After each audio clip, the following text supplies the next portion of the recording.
Halo Sobat Sehat, bertemu lagi dengan saya Dr. Stella. Kali ini kita akan membahas tentang kontrasepsi spiral atau IUD atau yang dikenal juga sebagai intrauterine device. Nah, mau tahu apa saja tentang spiral ini? Tonton ya. Sebelum lanjut ke videonya, tekan tombol subscribe dulu ya, yang warna merah. Dan jangan lupa tekan juga tombol loncengnya agar mengetahui video terbaru dari Dr. Stella. Terima kasih, semoga sehat selalu ya. Sahabat sehat, banyak sekali saat ini kontrasepsi yang menggunakan spiral atau IUD. Apa sih kontrasepsi spiral atau IUD? Itu adalah metode kontrasepsi yang memasukkan alat ke dalam rahim yang bertujuan untuk mencegah kehamilan. Nah, metode ini terdapat dua jenis, yaitu IUD hormonal dengan IUD copper T. Jadi IUD copper T itu biasanya IUD-nya terselubungi dengan logam tembaga. Sedangkan pada IUD hormonal, IUD tersebut terdapat selubung hormon yaitu progestin. Apa saja bedanya? Nanti kita akan bahas satu persatu. Kedua tipe IUD ini bisa digunakan sangat efektif untuk mencegah kehamilan dan bisa digunakan dalam jangka waktu 5 tahun. Jadi durasi pemakaiannya yang paling efektif adalah selama 5 tahun. Cara kerja IUD ini ada 3 cara. Yang pertama adalah menghambat pergerakan sperma atau membuat sperma mudah mati sehingga sperma tidak bisa mencapai sel telur sehingga tidak terjadi pembuahan.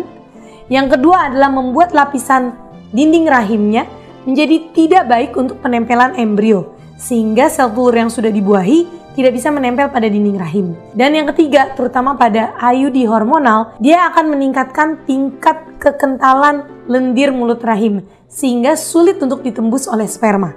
Nah, gitulah cara kerja dari spiral. Tentunya masing-masing kontrasepsi memiliki kelebihan dan juga kekurangan. Tapi apa sih kelebihan spiral atau IUD ini sehingga banyak yang memilih? Nomor satu kelebihannya adalah efektivitasnya yang cukup tinggi, yaitu lebih dari 99% dalam mencegah kehamilan. Selain itu, spiral sangat praktis. Sekali dipasang bisa bertahan di dalam rahim dan efektif selama 5 tahun ke depan. Kepraktisan ini tidak hanya mencakup durasi penggunaannya saja, namun juga cara pemeriksaannya. Kita bisa memeriksa posisi spiral baik atau tidak cukup setahun sekali dan bisa berbarengan dengan pap smear. Spiral juga merupakan metode kontrasepsi yang dapat mengembalikan kesuburan dengan cepat. Apabila kita keluarkan, maka langsung subur. Nah, spiral juga mudah dikeluarkan baik oleh tenaga kesehatan bidan ataupun dengan dokter yang terlatih. Dan juga bisa dengan dokter spesialis kandungan. Setelah pelepasan dilakukan, maka bisa langsung hamil tanpa adanya masa tunggu. Terutama ini digunakan pada IUD copper T. Sedangkan pada IUD hormonal, maka kadang-kadang ada masa tunggu 1-3 bulan. Nah, kekurangannya apa sih? Tidak semua bidan ataupun dokter yang bisa memasang IUD. Hanya bidan dan dokter terlatih saja yang bisa melakukan pemasangan IUD. Atau Anda harus pergi ke dokter kandungan. Nah, apabila tidak tersedia di daerah Anda, maka ini menjadi sulit. Selain itu, penggunaan kontrasepsi IUD juga relatif lebih mahal. Karena saat pemasangan kita akan membayar biaya pemasangan dan juga harga si IUD tersebut.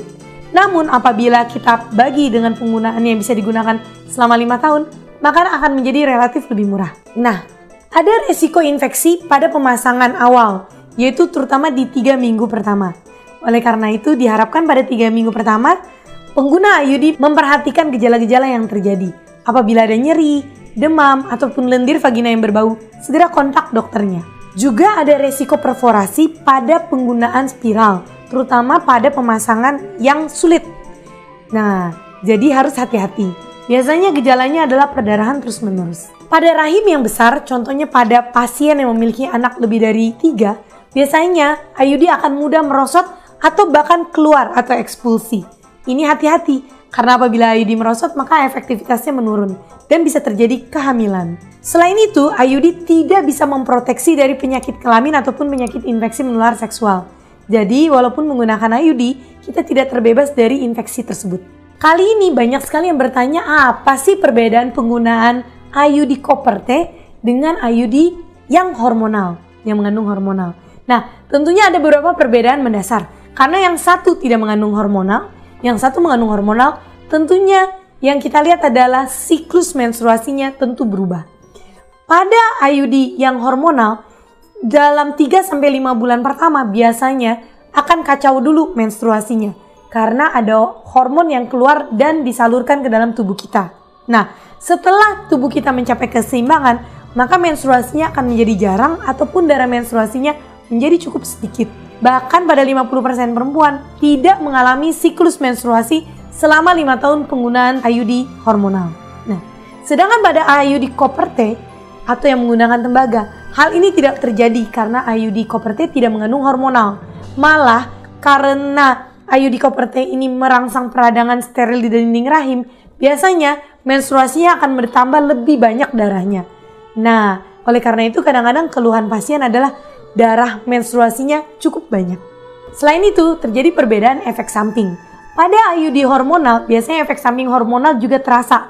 Contohnya seperti sering sakit kepala, jerawatan, payudaranya terasa nyeri, ataupun pertambahan berat badan. Sedangkan hal ini tidak terjadi pada IUD copper T atau IUD tembaga. Nah, penggunaan IUD ini juga harus hati-hati, terutama IUD hormonal.